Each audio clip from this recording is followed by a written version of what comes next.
नमस्कार मित्रांनो, स्वागत आहे सर्वांचं आपल्या या यूट्यूब चॅनलवर. मित्रांनो, शिक्षक पात्रता परीक्षा 2026 म्हणजे TET एक्झाम 2026ची तयारी करत असाल तर आपण या ठिकाणी पहिल्यांदाच यूट्यूबवरती मित्रांनो फ्री सिलेबस अपलोड करणार आहोत. फ्रीमध्ये तुम्हाला या ठिकाणी बालमानसशास्त्र म्हणजेच CDP पेडॉलॉजी यावरील संपूर्ण सिलेबस आपण फ्रीमध्ये अपलोड करणार आहोत. मित्रांनो, आजचा हा पहिला सेशन आहे. तुम्ही TET पेपर 1 किंवा पेपर 2ची तयारी करत असाल तर दोन्ही पेपरसाठी हा जो अभ्यासक्रम आहे हा महत्त्वाचा आहे. मित्रांनो, आजचा हा पहिला भाग आहे. मानसशास्त्राच्या व्याख्या हे आपला आजचा पहिला टॉपिक आहे. या टॉपिकवरती आपण संपूर्ण डिटेलमध्ये अभ्यास करणार आहोत. मित्रांनो, दररोज फ्रीमध्ये शिकण्यासाठी आपल्या या चॅनलला सबस्क्राईब करायचं आहे. आजपासून आपण अभ्यासक्रमाला सुरुवात केलेली आहेत. मित्रांनो, सोबतच तुम्हाला PYQ सुद्धा या ठिकाणी पाहायला मिळणार आहेत. PYQ सिरीज आपण ऑलरेडी सुरू केलेली आहे. त्याचे 10 व्हिडिओज आपण अपलोड केलेले आहेत. आपल्या चॅनलमध्येच तुम्हाला पाहायला मिळते. मित्रांनो, आपण TET परीक्षेचा जो बालमानसशास्त्र याचा अभ्यासक्रम आहे यासाठी आपल्या यूट्यूब चॅनलमध्ये एक सेपरेट प्लेलिस्टच क्रिएट करणार आहोत. त्यामध्ये जाऊन तुम्ही बघू शकता. ठीक आहे, तर बघूया. पहिले आपल्याला या ठिकाणी महत्त्वाचे काय दिलेले आहे, मानसशास्त्राची व्याख्या. या ठिकाणी आपण पहिला टॉपिक बघणार आहोत. आता मानसशास्त्राच्या व्याख्या, मग या ठिकाणी मानसशास्त्रज्ञांनी जी दिलेली व्याख्या आहे ते आपल्याला या ठिकाणी लक्षात ठेवायचं आहे. बघा, पहिलंच आहे ॲरिस्टॉटल. ॲरिस्टॉटल यांनी आत्म्याचा अभ्यास करणारे शास्त्र ते मानसशास्त्र अशी व्याख्या दिलेली आहे. आता विश्लेषणामध्ये बघा काय दिलेलं आहे, तर हा मानसशास्त्राचा सर्वात जुना टप्पा आहे. सायकोलॉजी हा शब्द, सायके म्हणजे आत्मा मराठीत लक्षात ठेवा, लोगस म्हणजे शास्त्र, या 2 ग्रीक शब्दापासून बनला आहे. यालाच सायकोलॉजी असे म्हणतो आपण. मग हे सायकोलॉजी हा शब्द 2 शब्दापासून बनले, तर ते 2 शब्द कोणते आहेत, तर सायके आणि लोगस या 2 शब्दापासून सायकोलॉजी हे शब्द बनलेला आहे. मराठीमध्ये लक्षात ठेवा, आत्मा आणि शास्त्र. ठीक आहे, आता उदाहरणावरून समजून घ्या की प्राचीन काळात व्यक्तीच्या स्वभावाचे कारण तिच्या आत्म्यात शोधले जात असे, मात्र आत्मा दिसत नसल्याने ही व्याख्या मागे पडली. ओके, लक्षात ठेवा. ॲरिस्टॉटलने कोणती व्याख्या दिली, तर आत्म्याचा अभ्यास करणारे शास्त्र ते मानसशास्त्र अशी त्यांनी व्याख्या दिलेली आहे मानसशास्त्राबद्दल. याच्यानंतर दुसरा मानसशास्त्रज्ञ आपल्याला या ठिकाणी पाहायला मिळतो. बघा काय आहे, तर मॅकडुगल. मॅकडुगल यांनी मानसशास्त्राची व्याख्या काय दिलेली, की मनाचा अभ्यास करणारे शास्त्र ते मानसशास्त्र अशी व्याख्या कोणी दिली, तर मॅकडुगलने दिली. ओके, आता विश्लेषणामध्ये बघा काय दिलेलं आहे, तर आत्म्याऐवजी मन म्हणजे माइंड या संकल्पनेवर भर दिला गेला. मॅकडुगल यांनी मानवी वर्तनामागे सहज प्रवृत्ती असल्याचे मानले. म्हणजे आता यामध्ये बघा त्यांनी काय दिले, तर आत्म्याऐवजी मन या संकल्पनेवर भर दिला. ओके, ॲरिस्टॉटल यांनी आत्माचा अभ्यास करणारे शास्त्र ते मानसशास्त्र अशी व्याख्या दिली, पण मॅकडुगल यांनी काय केलं, तर मनाचा अभ्यास करणारे शास्त्र ते मानसशास्त्र अशी व्याख्या दिली. मग आत्म्याऐवजी त्यांनी कोणत्या शब्दाचा वापर केला, तर मन या शब्दाचा वापर केला. आता उदाहरणावरून समजून घ्या की एखादा मुलगा अभ्यासात लक्ष देत नसेल तर त्याचे मन कशात रमते याचा अभ्यास करणारे शास्त्र म्हणजेच मनाचे शास्त्र होय, अशी व्याख्या मॅकडुगल यांनी दिलेली आहे. ओके, आता तुमच्या लक्षात आलं असेल की ॲरिस्टॉटल यांनी काय दिलं, तर आत्म्याचा अभ्यास करणारे म्हणजेच मानसशास्त्र असे म्हटले, पण मॅकडुगल यांनी काय केलं, तर आत्म्याऐवजी त्यांनी मनाचा वापर केला, म्हणजे मन या शब्दाचा वापर केला. म्हणजे एखादा मुलगा जर अभ्यासात लक्ष देत नसेल तर त्याचे मन कशात रमते याचा अभ्यास करणारे शास्त्र म्हणजे मनाचे शास्त्र. ओके, अशी मॅकडुगल यांनी व्याख्या दिलेली आहे. ओके, क्लिअर झालं. आता याच्यानंतर पुढे बघा कोणत्या मानसशास्त्रज्ञाने आणखी व्याख्या दिलेली आहे ती आपल्याला बघायचं आहे. याच्यानंतर परत मॅकडुगल यांनी व्याख्या दिलेली आहे. बघा काय व्याख्या दिली त्यांनी, तर अनुभव मिश्रित व वर्तनात्मक शास्त्र अशी त्यांनी मानसशास्त्राबद्दल व्याख्या दिली. नंतर की अनुभव मिश्रित व वर्तनात्मक शास्त्र. मग आता विश्लेषणामध्ये बघा की ही व्याख्या वर्तनाच्या अनुभवावर आधारित आहे. कशाच्या आधारावर आहे, तर वर्तनाच्या अनुभवावर आधारित आहे. व्यक्तीला येणारे अनुभव आणि त्याचे वर्णन याद्वारे मानसशास्त्राचा अभ्यास केला जातो असं त्यांनी म्हटलेलं आहे. मग आता उदाहरणावरून समजून घ्या की परीक्षेच्या वेळी विद्यार्थ्याला येणारी भीती म्हणजे अनुभव आणि त्याची तो कसे वर्णन करतो याचा अभ्यास करणारे म्हणजे याचा अभ्यास करणे हे आलंच आपण अनुभव मिश्रित व वर्णनात्मक शास्त्र असे म्हणतो. ओके, आता उदाहरणावरून तुमचे काय कन्सेप्ट क्लिअर होतात मित्रांनो, बरोबर. याच्यानंतर चौथा मानसशास्त्रज्ञ आहे सिग्मंड फ्राईड. आता सिग्मंड फ्राईड यांनी मानसशास्त्राबद्दल काय व्याख्या दिलेली आहे, तर बोधात्मक व अवबोधात्मक जाणीवांचा अभ्यास म्हणजे मानसशास्त्र असं त्यांनी व्याख्या दिलेली आहे.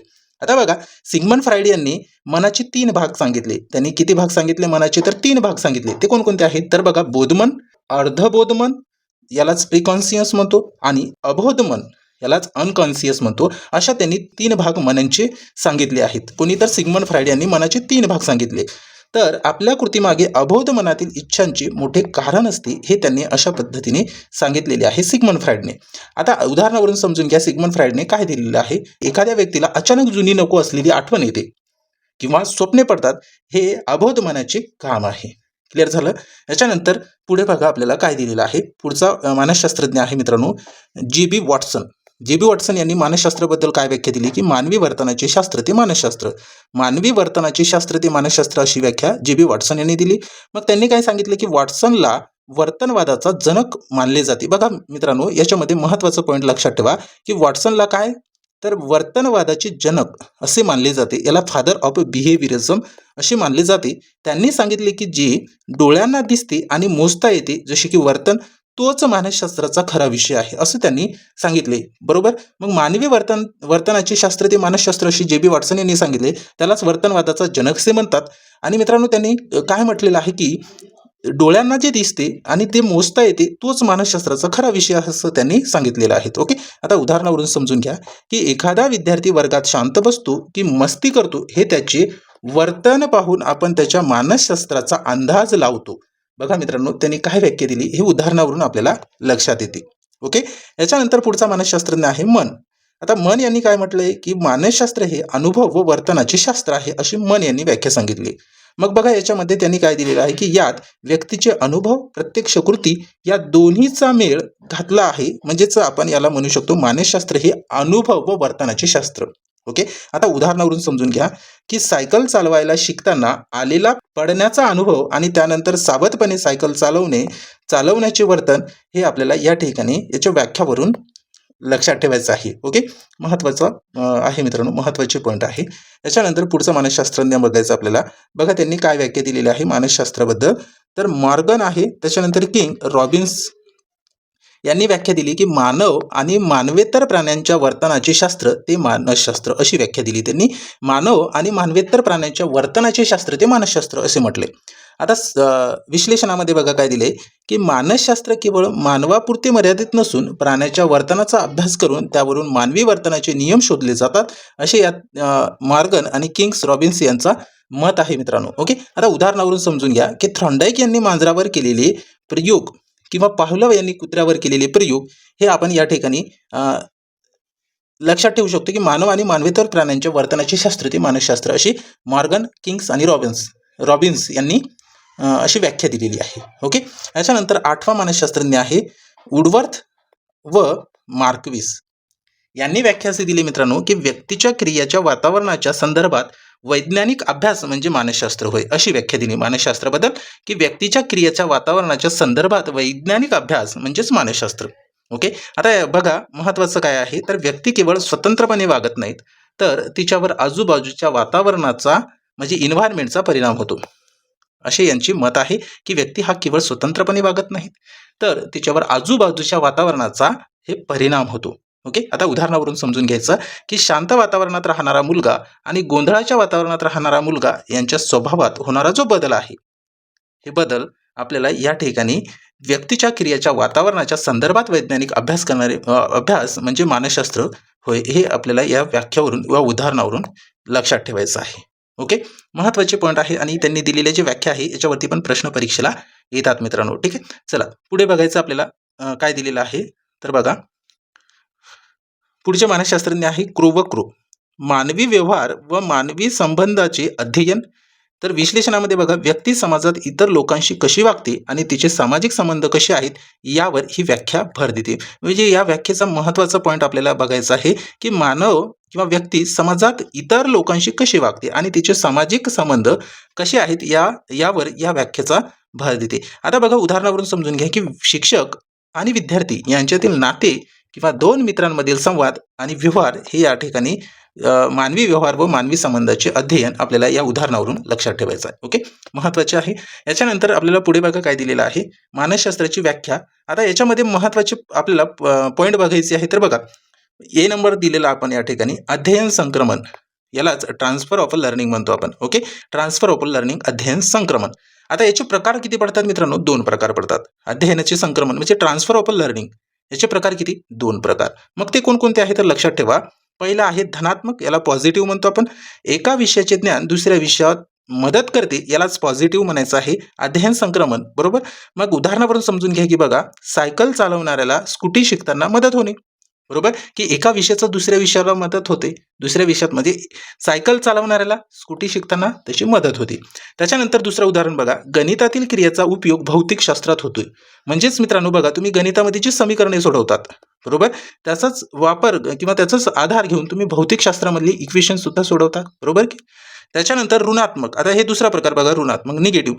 आधीचे ज्ञान नवीन गोष्ट शिकण्यात अडथळा ठरते, हे आहे निगेटिव्ह, ऋणात्मक संक्रमण म्हणतो आपण. ऋणात्मक अध्ययन संक्रमण असं पण लक्षात ठेवू शकता, ठीक आहे. Negative transfer of learning. आता बघा, याच्यामध्ये उदाहरणावरून समजून घेऊ की मराठी माध्यमाच्या विद्यार्थ्याला इंग्रजी व्याकरण शिकताना मातृभाषेच्या सवयीमुळे होणारा त्रास.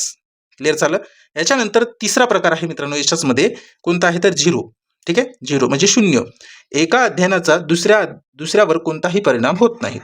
एका अध्ययनाचा दुसऱ्यावर कोणताही परिणाम होत नाहीत, यालाच आपण शून्य अध्ययन संक्रमण म्हणतो. उदाहरणावरून समजून घ्या, इतिहास शिकल्याचा फायदा क्रिकेट खेळताना न होणे, बरोबर. याच्याशी काही संबंध आहे का? नाही. इतिहास शिकताना आपण क्रिकेटचा याच्यामध्ये काय फायदा होतो? काहीच नाही. त्याला शून्य, झिरो अध्ययन म्हणणार, ठीक आहे. हे 3 प्रकार बघितले आपण, ठीक आहे. या तिन्ही प्रकारावरती प्रश्न परीक्षेला येऊ शकतात, ठीक आहे, लक्षात ठेवा. याच्यानंतर पुढे बघा, आपल्याला काय दिलेलं आहे बघा.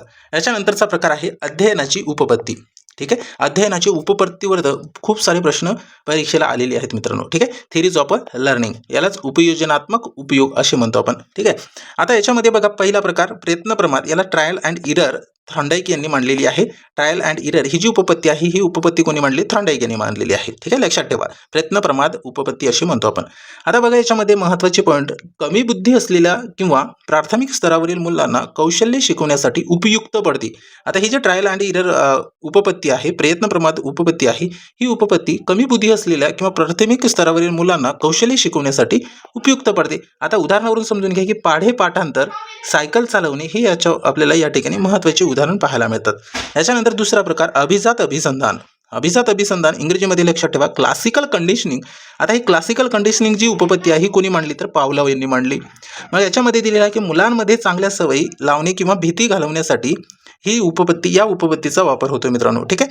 आता उदाहरणावरून समजून घ्यायचं झालं तर शाळेची घंटा वाजली की मुले दप्तर भरतात, येथे घंटा हे कृत्रिम उद्दीपक आहे, बरोबर.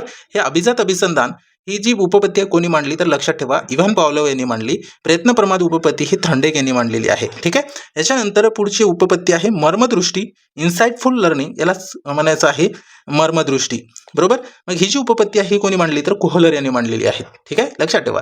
एखादी समस्या सोडवण्यासाठी अचानक सुचलेली युक्ती म्हणजेच आपण त्याला मर्मदृष्टी असे म्हणतो, ओके. उदाहरणावरून समजून घ्यायचं झालं तर भूमितीतील कठीण सिद्धता सोडवताना अचानक आयडिया येणे, यालाच मर्मदृष्टी असे म्हणतो आपण, लक्षात ठेवा मित्रांनो. मर्मदृष्टी, प्रयत्न प्रमाद उपपत्ती बघितली, अभिजात अभिसंधान उपपत्ती बघितली, मर्मदृष्टी उपपत्ती बघितली, ओके. महत्त्वाचे पॉईंट लक्षात ठेवा.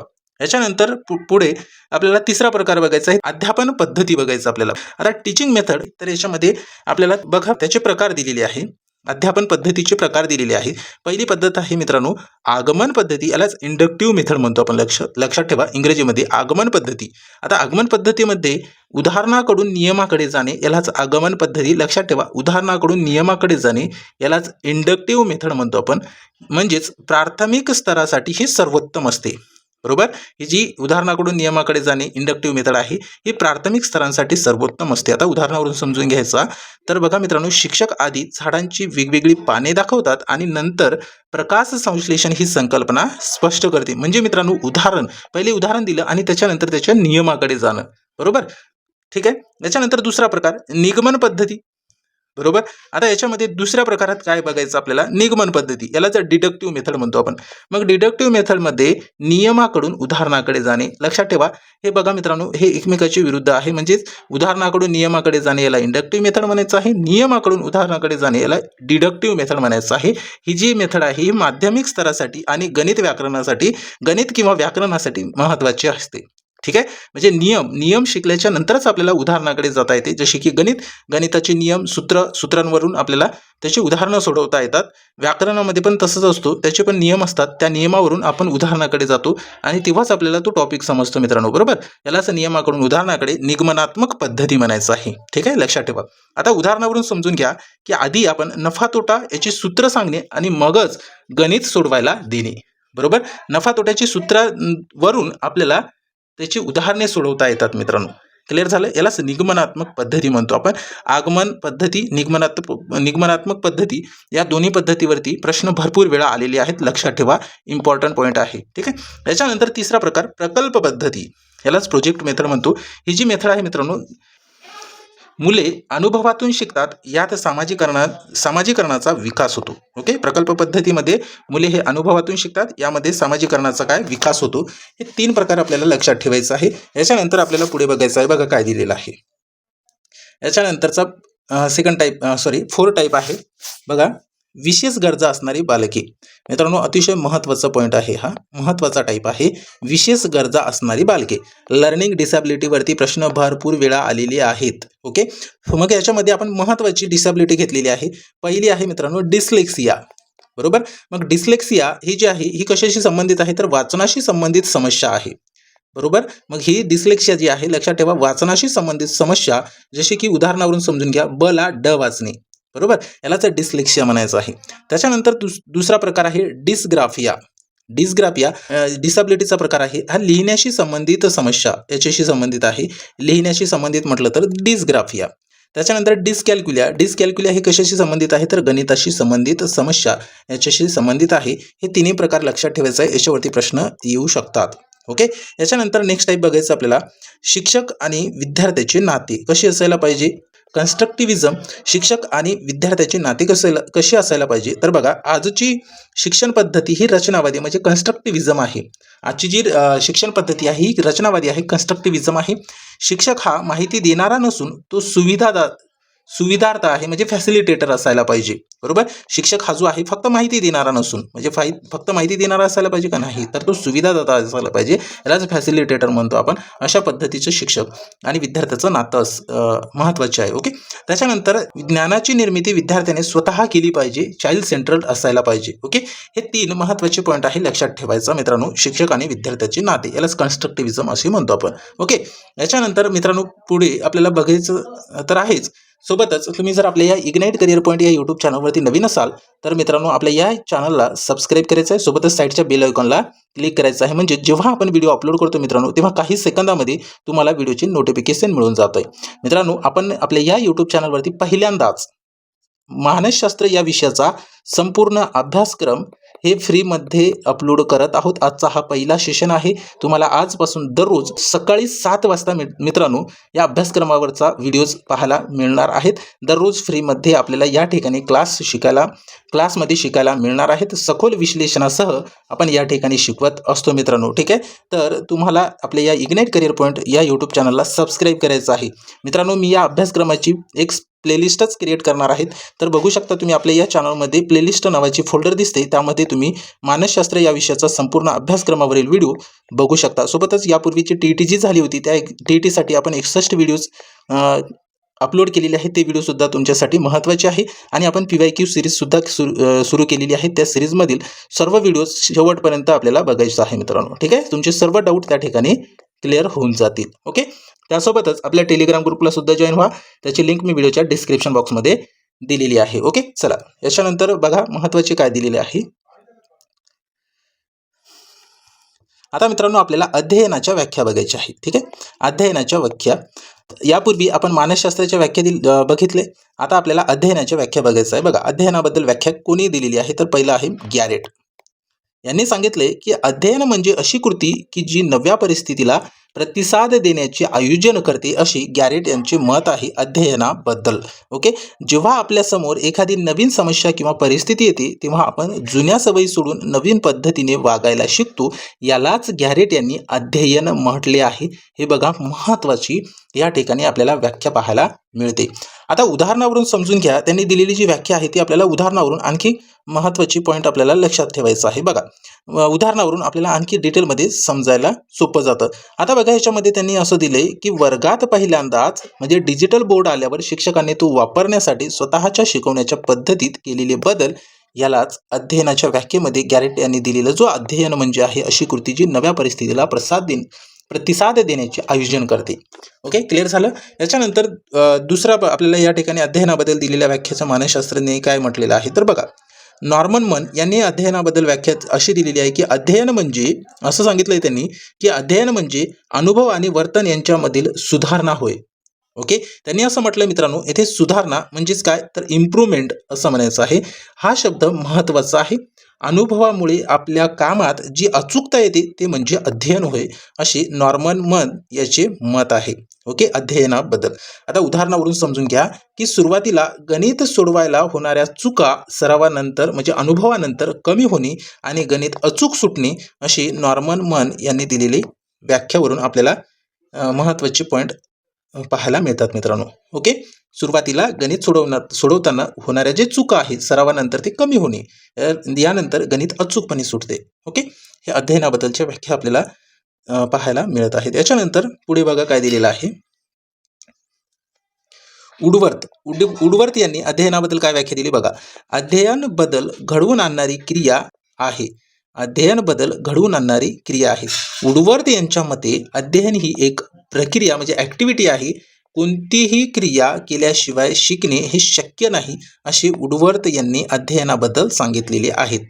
ओके, आता उदाहरणावरून समजून घ्यायचं जर झालं तर विज्ञानाचा प्रयोग स्वतः करून पाहिल्यावर विद्यार्थ्याच्या ज्ञानात जो कायमस्वरूपी बदल होतो तो बदल म्हणजेच मित्रांनो या ठिकाणी आपण बघू शकतो की अध्ययन बदल घडवून आणणारी क्रिया आहे. अध्ययन जी आहे ही बदल घडवून आणणारी एक क्रिया आहे. बरोबर. याच्यानंतर चौथं बघा, गेट्स यांनी काय म्हटलं की अध्ययन म्हणजे अनुभवाद्वारे वर्तनात होणारी सुधारणा होय. बघा, अध्ययन म्हणजे हे असे आहे ते की अनुभवाद्वारे वर्तनात होणारी एक सुधारणा आहे. आता बघा, गेट्स यांनी ही व्याख्या परीक्षेत वारंवार विचारली जाते. म्हणजे ही जी व्याख्या आहे ही परीक्षेमध्ये वारंवार विचारली जाते. गेट्स यांच्या मते अनुभव हा शिक्षकासारखा असतो जो तुमच्या वर्तनाला योग्य आकार देतो. बरोबर. आता उदाहरणावरून समजून घ्या की सायकलवरून एकदा पडल्यावर म्हणजे अनुभव दुसऱ्यांदा वळण घेताना सायकलचा वेग कमी करणे हे वर्तनातील सुधारणा होय. बरोबर, लक्षात ठेवा. याच्यानंतर आपल्याला पुढे बघा काय दिलेलं आहे, महत्त्वाचं आहे बघा. सिगोल यांनी काय म्हटलं की अध्ययन म्हणजे अनुभव मिश्रित वर्तन बदल होय असे सांगितले त्यांनी. अध्ययन म्हणजे काय तर अनुभव मिश्रित बदल होय. तर अनुभव मिश्रित म्हणजे काय तर लक्षात ठेवा की जे अनुभवावर अवलंबून आहे. केवळ शारीरिक वाढीमुळे होणारे बदल, उदाहरणार्थ उंची वाढणे म्हणजे अध्ययन आहे का तर नाही. बरोबर, म्हणजे अनुभव मिश्रित हे कसे आहे तर अनुभवावर अवलंबून आहे. केवळ ते शारीरिक वाढीमुळे होणारे बदल आहे का तर नाही. कारण अनुभवातून आलेली प्रौढता म्हणजेच अध्ययन.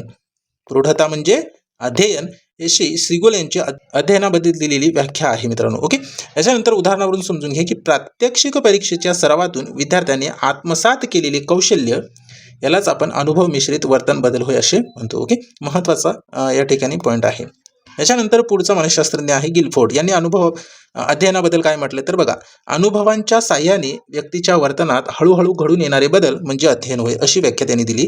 बघा, हे व्याख्यावरती प्रश्न परीक्षेला येतात. ओके, लक्षात ठेवा. अनुभवाच्या साह्याने व्यक्तीच्या वर्तनात हळूहळू काय घडून येणारे बदल म्हणजेच अध्ययन होय अशी व्याख्या कोणी दिली, गिलफोर्ड यांनी दिली. मग त्यांनी असं म्हटलं यामध्ये की अध्ययन ही एका रात्रीत होणारी गोष्ट नाही. अध्ययन ही जी आहे एका रात्रीत होणारी गोष्ट आहे का तर नाही. गिलफोर्ड यांच्या मते हा बदल क्रमशः असतो मित्रांनो. ओके, हा जो आहे अध्ययन हा जो आहे हा याच्यामधला बदल हे क्रमशः होत असतो.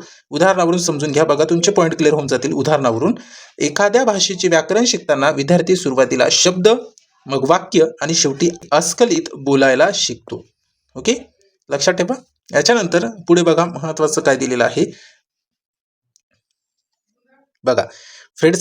फ्रेंडसेन यांनी व्यापक बदल ज्ञानात्मक, प्रेरणात्मक आणि भावनात्मक असे 3 प्रकार सांगितले अध्ययनाचे. बरोबर, ही सर्वात व्यापक व्याख्या आहे. ही जी व्याख्या आहे ही सर्वात व्यापक आहे. यात केवळ माहिती मिळवणे नाही तर विद्यार्थ्याच्या विचार करण्याची पद्धत म्हणजे कॉग्निटिव्ह आणि भावना म्हणजे अफेक्टिव्ह यातही बदल अपेक्षित आहे.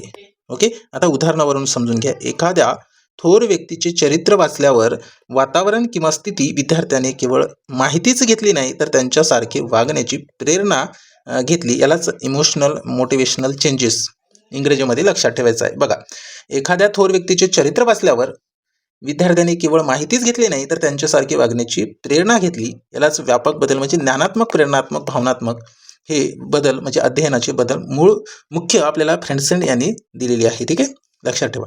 याच्यानंतर पुढे बघा, आपल्याला नंतरचा टॉपिक बघायचा आहे, नंतरचा टाईप बघायचा आहे, अध्ययन उपपत्तीचे वर्गीकरण. यापूर्वी आपण मानसशास्त्राचे बघा, आपण सिक्वेन्सली शिकत आहोत. सुरुवातीला मानसशास्त्राची व्याख्या शिकलो आपण. ठीक आहे, मानसशास्त्राची व्याख्या, त्याच्यानंतर अध्ययन म्हणजे काय, अध्ययनाबद्दल व्याख्या कोणकोणी अध्ययनाची व्याख्या कोणी दिलेली आहे ते शिकलोय. आता अध्ययन उपपत्तीचे आपल्याला वर्गीकरण शिकायचं आहे मित्रांनो. ठीक आहे, महत्त्वाचं आहे. बघा, आता अध्ययन उपपत्तीचे वर्गीकरण, पहिला याच्यामध्ये दिलंय की साहचर्यवादी अध्ययन उपपत्ती, बिहेवियरिस्ट. आता बघा, या उपपत्तीत म्हणतात की उद्दीपक म्हणजे स्टिम्युलस आणि प्रतिसाद म्हणजे रिस्पॉन्स यांच्यात संबंध निर्माण होणे म्हणजे शिकणे होय. हे या ठिकाणी साहचर्यवादी उपपत्ती अध्ययन उपपत्तीमध्ये दिलेलं आहे. ओके, आता थॉर्नडाईकची संयोजनवादी उपपत्ती, थॉर्नडाईक यांनी कोणती उपपत्ती मांडली, संयोजनवादी उपपत्ती मांडली. यालाच ट्रायल अँड इरर अशी म्हणतो आपण. आता बघा, मुलं चुका करत शिकते, यात सराव, सज्जता यांचा परिणामाचे नियम हे महत्त्वाचे आहेत. बरोबर. अध्यापन उपाययोजनमध्ये दिलंय की गणिते सोडवताना किंवा पाढेपाठ करताना विद्यार्थ्यांकडून वारंवार सराव करून घेणे म्हणजेच थॉर्नडाईक यांनी जी दिलेली उपपत्ती आहे संयोजनवादी उपपत्ती, ट्रायल अँड इरर ही उपपत्ती या ठिकाणी स्पष्ट करते. बरोबर. आता उदाहरणावरून समजून घ्या मित्रांनो. सायकल चालवायला शिकताना सुरुवातीला मुलं पडते आणि प्रयत्न करून पण प्रयत्नांनी ते संतुलन राखायला शिकते. ठीक आहे. याच्यानंतर बघा पुढे काय दिले, सेकंड नंबरला पावलोवची अभिजात अभिसंधान उपपत्ती. बघा, पावलोव यांनी कोणती उपपत्ती मांडली, अभिजात अभिसंधान उपपत्ती मांडली. क्लासिकल कंडिशनिंग ही उपपत्ती मांडली. नैसर्गिक उद्दीपकाची जागा कृत्रिम उद्दीपक घेते. नैसर्गिक उद्दीपकाची जागा कोण, कृत्रिम उद्दीपक घेते. तर अध्यापनात उपाययोजन बघा, शाळेची घंटा वाजवली की विषयाचा तास संपला हे समजणे भीती किंवा आवडीच्या सवयी लावण्यास उपयुक्त. म्हणजे काय, आवडीच्या सवय लावण्यास उपयुक्त. उदाहरणावरून समजून घ्या. शिक्षकांनी वर्गात प्रवेश केल्यावर मुलांनी आपोआप शांत बसणे हे पावलोवची अभिजात अभिसंधान म्हणजे क्लासिकल कंडिशनिंगमध्ये आपल्याला या ठिकाणी उदाहरणावरून समजून घ्यायचं आहे. ओके. याच्यानंतर तिसरा बघा, स्किनरची साधक अभिसंधान उपपत्ती म्हणजे ऑपरंट कंडिशनिंग हे जी थेरीज आहे ही कोणी मांडली तर स्किनरने मांडली साधक अभिसंधान. बरोबर. आता याच्यामध्ये बघा काय दिले की वर्तनानंतर मिळणारे प्रबलन याला रेन्फोर्समेंट म्हणतो, महत्त्वाचे असते. शाबासकी मिळाली की वर्तन हे दृढ होते असे कोणी म्हटले तर स्किनर यांनी म्हटलेले आहे. ठीक आहे, या उपपत्तीमध्ये सांगितलेलं आहे. आता बघा, अध्यापन उपाययोजनमध्ये दिले की विद्यार्थ्यांनी चांगली उत्तर दिल्यास त्याला व्हेरी गुड म्हणणे किंवा बक्षीस देणे हे NCERT सायकोलॉजीनुसार वर्तनात बदल घडवण्यासाठी प्रभावी आहे. ओके. उदाहरणावरून समजून घ्या. गृहपाठ केल्यावर शिक्षकांनी दिलेली कौतुकाची थाप. ओके. नंतर बघा मित्रांनो काय दिलेलं आहे तर ब मध्ये आपल्याला दिलेलं आहे संज्ञानात्मक अध्यापन उपपत्ती, यालाच कॉग्निटिव्ह थेरीज असं आपण म्हणत असतो. मित्रांनो लक्षात ठेवा, संज्ञानात्मक अध्ययन उपपत्तीमध्ये यात मेंदूची विचार करण्याची प्रक्रिया आणि समजून घेण्याला महत्त्व दिले जाते. म्हणजे ही जी संज्ञानात्मक अध्ययन उपपत्ती आहे यामध्ये मेंदूला किंवा मेंदूची विचार करण्याची प्रक्रिया आणि सोबतच समजून घेण्याला महत्त्व दिले जाते. यामध्ये महत्त्वाचा पहिला प्रकार आपल्याला बघायचा आहे कोहलरची मर्मदृष्टी समकारवादी उपपत्ती, इन्साइटफुल लर्निंग हे या ठिकाणी आपल्याला बघायचं आहे. आता इन्साइटफुल लर्निंग ही जी समकारवादी उपपत्ती आहे, मर्मदृष्टी उपपत्ती आहे, कोणी मांडली, कोहलरने मांडलेली आहेत. तर लक्षात ठेवा की पाठांतर न करता परिस्थितीचे आकलन करून अचानक तोडगा सुचणे यालाच आपण मर्मदृष्टी किंवा समकारवादी उपपत्तीशी म्हणत असतो. मित्रांनो अध्यापन उपाययोजनमध्ये दिलेलं आहे की विद्यार्थ्यांना थेट उत्तरे न सांगता त्यांना विचार करायला प्रवृत्त करणारे कोडे किंवा समस्या देणे हे या ठिकाणी महत्त्वाचं आपल्याला पाहायला मिळतो इन्साइटफुल लर्निंगमध्ये. ओके. आता उदाहरणावरून समजून घ्या, तुम्हाला हा जो टॉपिक आहे समकारवादी उपपत्ती, मर्मदृष्टी उपपत्ती हे समजून जाईल की गणिताचे कठीण उदाहरण सोडवताना सर्व बाजूंचा विचार केल्यावर अचानक त्याची पायरी सुचणे यालाच आपण मर्मदृष्टी किंवा समकारवादी उपपत्ती हे या ठिकाणी म्हणत असतो. महत्त्वाची पॉईंट आहे. याच्यानंतर सेकंड नंबर आपल्याला बघायचा आहे. बघा, गॅनगेची श्रेणीबद्ध अध्ययन ही कोणी दिली उपपत्ती मांडलेली आहे? श्रेणीबद्ध अध्ययन उपपत्ती तर मित्रांनो गॅनगेनी मांडलेली आहे. यालाच आपण हायरार्ची ऑफ लर्निंग असे म्हणत असतो मित्रांनो. ओके, बघा शिकणे हे 8 टप्प्यात होते, साध्याकडून कठीणाकडे, म्हणजे साध्या उदाहरणाकडून कठीण उदाहरणाकडे, असे तुम्ही फॉर एक्झाम्पल लक्षात ठेवू शकता. मग अध्यापन उपायोजनमध्ये बघा आधी शब्द शिकवणे, मग वाक्य आणि शेवटी नियम शिकवणे, यालाच आपण काय म्हणतो मित्रांनो? रॉबर्ट गॅनगेज कंडिशन ऑफ लर्निंग यावर आधारित पाठ रचना करणे, हे या ठिकाणी महत्त्वाची पॉईंट आहे, लक्षात ठेवा. त्याच्यानंतर थर्ड नंबरला बघा ब्रुनरची ज्ञानात्मक उपपत्ती. ब्रुनर यांनी मांडलेली जी उपपत्ती आहे ज्ञानात्मक उपपत्ती, यालाच डिस्कव्हरी लर्निंग असे म्हणतो मित्रांनो आपण. विद्यार्थी स्वतः शोध घेऊन ज्ञान रचना करतो, यालाच आपण ज्ञानात्मक उपपत्ती असे म्हणत असतो. ओके, अध्यापन उपायोजनमध्ये बघा का दिलेलं आहे की शिक्षकांनी केवळ मार्गदर्शक म्हणजे फॅसिलिटेटर म्हणून साहित्य पुरवणे, हे यालाच आपण ज्ञानात्मक उपपत्ती असे म्हणत असतो. उदाहरणावरून समजून घ्या ज्ञानात्मक उपपत्ती म्हणजे काय, तर विज्ञानाचा प्रयोग स्वतः करून त्यातून निष्कर्ष काढणे, यालाच आपण मित्रांनो ज्ञानात्मक उपपत्ती असे म्हणत असतो. मग ही उपपत्ती कोणी मांडली, तर ब्रुनर यांनी मांडलेली आहे, लक्षात ठेवा. याच्यानंतर पुढे बघा आपल्याला काय दिलेलं आहे, तर महत्त्वाच्या टॉपिककडे आपण वळणार आहोत. आधुनिक अध्ययन उपपत्ती मॉडर्न थेरीज, हे आपल्याला या ठिकाणी बघायचं आहे मित्रांनो. महत्त्वाचा पॉईंट आहे आणि महत्त्वाचे टॉपिक आहेत. बघा महत्त्वाचं काय आहे, तर ब्लूमची प्रभुत्व अध्ययन उपपत्ती. मित्रांनो यापूर्वीच्या टी एक्झाममध्ये ब्लूम टॉक्सॉनॉमी यावरती प्रश्न आलेला आहे, लक्षात ठेवा. ब्लूमची प्रभुत्व अध्ययन उपपत्ती म्हणजे मास्टरी लर्निंगमध्ये प्रत्येक मुलात शिकण्याची क्षमता असते, फक्त त्याला त्याच्या वेगानुसार वेळ द्यावा लागतो, हे या ठिकाणी महत्त्वाची पॉईंट आहे. अध्यापन उपायोजनमध्ये दिलं बघा, जोपर्यंत 80 ते 90% घटक समजत नाहीत तोपर्यंत पुढच्या घटकाकडे न जाणे, यालाच आपण प्रभुत्व अध्ययन उपपत्ती असे लक्षात ठेवायचं आहे. मित्रांनो उदाहरणावरून समजून घ्या. प्रभुत्व अध्ययन उपपत्ती म्हणजे युनिट टेस्टमध्ये कमी गुण मिळाल्यास उपचारात्मक अध्यापन म्हणजे रेमेडियल टीचिंग करणे हे महत्त्वाचे ठरते. ओके, याच्यानंतर सेकंड नंबर बांडुराची सामाजिक अध्ययन उपपत्ती. मित्रांनो लक्षात ठेवा, सोशियल लर्निंग थेरीज हे कोणी मांडली, तर बांडुरा यांनी मांडली. सामाजिक अध्ययन उपपत्ती म्हणतो आपण. आता बघा मुले समाजातील मॉडेलचे जसे की शिक्षक पालक निरीक्षण आणि अनुकरण करून शिकतात, याला सामाजिक अध्ययन उपपत्ती असे म्हणायचं आहे, लक्षात ठेवा. अध्यापन उपायोजनमध्ये दिलं की शिक्षकाचे स्वतःचे वर्तन आदर्श असावे, कारण मुले त्याचे अनुकरण करतात, हे या ठिकाणी अध्यापन उपायोजनमध्ये मधील पॉईंट आपल्याला लक्षात ठेवायचा आहे. ओके, उदाहरणावरून समजून घेऊ मित्रांनो. सोशियल लर्निंग म्हणजे काय, तर शिक्षक जसे शुद्ध उच्चार करतील तसेच विद्यार्थी बोलायला शिकतात. ओके, क्लिअर झालं. तर चला आपण पुढच्या पॉईंटकडे वळूया. बघा काय दिलेलं आहे, अध्ययन संक्रमण दिलंय की एका विशिष्ट परिस्थितीमध्ये संपादित केलेल्या ज्ञान कौशल्य वृत्ती यांचा दुसऱ्या परिस्थितीमध्ये उपयोग करणे, यास अध्ययन संक्रमण असे म्हणतात. अध्ययन संक्रमण लक्षात ठेवा, यावरती प्रश्न भरपूर वेळा विचारलेले आहे मित्रांनो. अध्ययन संक्रमण म्हणजे तर एका परिस्थितीमध्ये संपादित केलेल्या ज्ञान कौशल्य वृत्ती यांचा दुसऱ्या परिस्थितीमध्ये उपयोग करणे, यास अध्ययन संक्रमण असे म्हणतात. मग अध्ययन संक्रमणाचे प्रकार आपल्याला या ठिकाणी बघायचे आहे. आता बघा पहिला प्रकार आहे धनसंक्रमण. एका विषयाचे केलेले अध्ययन हे दुसऱ्या विषयाच्या अध्ययनात उपयुक्त व परिणामकारक ठरते, त्यास धनसंक्रमण असे म्हणतात. धनसंक्रमण हे कशाला म्हणतात, तर लक्षात ठेवा, एका विषयाचे केलेले जे अध्ययन आहे ते दुसऱ्या विषयाच्या अध्ययनात उपयुक्त व परिणामकारक ठरते, त्यालाच धनसंक्रमण अध्ययन असे म्हणतात. आता उदाहरणावरून समजून घ्या मित्रांनो, तुमचे डाऊट सगळेच क्लिअर होऊन जातील. सायकलवर तोल सांभाळता आला की स्कूटर किंवा मोटरसायकल शिकण्यास त्याचा उपयोग होतो. दुसऱ्या नंबरचं उदाहरण बघा, टंकलेखन येणाऱ्यास तंतुवाद्य लवकर शिकता येतात, हे या ठिकाणी धनसंक्रमणाचे उदाहरण आहे, लक्षात ठेवा. याच्यानंतर पुढचा प्रकार बघायचा आपल्याला ऋणसंक्रमण. आता ऋणसंक्रमण म्हणजे काय, तर एका विषयाचे केलेले अध्ययन हे दुसऱ्या विषयाच्या अध्ययनात उपयुक्त न ठरता अडथळा ठरतो किंवा विपरीत परिणाम करते, तेव्हा त्यास ऋणसंक्रमण असे म्हणतात. ऋणसंक्रमणाची व्याख्या लक्षात ठेवा. उदाहरणावरून समजून घ्यायचं जर झालं मित्रांनो, ऋणसंक्रमण म्हणजे काय, तर जर्मन भाषा शिकताना अडखळणारा विद्यार्थी इंग्रजी देखील हळू वाचतो, हे आपल्याला उदाहरणावरून लक्षात ठेवायचं आहे. ऋणसंक्रमण म्हणजे काय. त्याच्यानंतर तिसरा प्रकार आहे शून्य संक्रमण. यालाच आता बघा मित्रांनो, शून्य संक्रमण म्हणजे काय, तर जेव्हा एखाद्या विषयाचे केलेले अध्ययन दुसऱ्या विषयाच्या अध्ययनात मदतही करत नाहीत आणि अडथळाही ठरत नाही, तेव्हा त्याचं शून्य संक्रमण असे म्हणतात. म्हणजे मित्रांनो बघा, जेव्हा एखाद्या विषयात जे केलेले अध्ययन आहे ते दुसऱ्या विषयाच्या अध्ययनात मदतही करत नाही आणि अडथळाही ठरत नाही, म्हणजे अडथळाही आणत नाही, त्यास शून्य संक्रमण असे म्हणतात.